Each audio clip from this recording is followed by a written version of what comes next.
శ్రీ విష్ణు రూపాయ నమశివాయ. ఇక్కడ చూపిస్తున్న బొమ్మని కన్ను దృష్టి గణపతి అంటూ ఉంటారు. సామాన్యంగా మీరు కర్ణాటకలో చూస్తే దాదాపు ప్రతి ఇంట్లోనూ ముందు ఉంటుంది ఇది. ఈ గణపతి వెనకాల ఒక సింహం ఉంటుంది.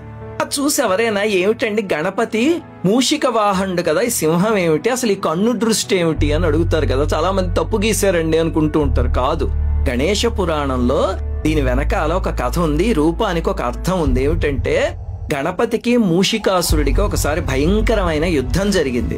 అప్పుడు మూషికాసురుడు తనలో ఉన్న మత్సరాన్ని బయటికి తీసాడు. మత్సరం అంటే ఈర్ష్య, ద్వేషము, అసూయ అలాంటి లక్షణాలు.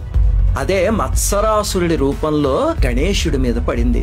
గణేశుడు గజ రూపంలో ఉంటాడు కదా, గజానికి శత్రువు ఎవరు? సింహం కదా. వెంటనే మత్సరాసురుడు సింహంలా అయిపోయి ఆకాశం అంత ఎత్తుకి ఎదిగిపోయి నోట్లోంచి మంటలు కక్కుతూ గణేశుడి మీదకొచ్చాడు. స్వామికి లెక్క అది. తొండంతో ఆ సింహాన్ని ఒక చుట్టి గిర్ర గిర్ర గిర్ర గిర్ర తిప్పి గట్టిగా కొట్టేసరికి అది భరించలేక స్వామి శరణు శరణు శరణు కాపాడండి అని చెప్పి వేడుకుంటే అప్పుడు వదిలేడు గణపతి. వదిలితే స్వామి పాదాల దగ్గర పడి, స్వామి నన్ను క్షమించండి, ఆ రాక్షసుడు పంపిస్తే వచ్చాను గాని నాలో ఉన్న అహంకారం పోయింది స్వామి, నన్ను కరుణించి మీ వాహనం కింద చేసుకోండి అంటే అప్పుడు గణపతి సింహవాహనం పైన కూర్చున్నాడు. సింహవాహనారూఢుడైన గణపతి రూపం కూడా ఉంది పురాణంలో. ఆ రూపాన్ని ఇంటి ముందు పెడతారు. అందుకే గణపతి వెనకాల సింహం. ఇప్పుడు మన ఇంటి మీద ఎవరిదైనా దృష్టి పడింది అనుకోండి, ఎందుకు ఏడుస్తారు వాళ్ళు? ఈర్ష్య, అసూయ వాటితో. అంతేనా?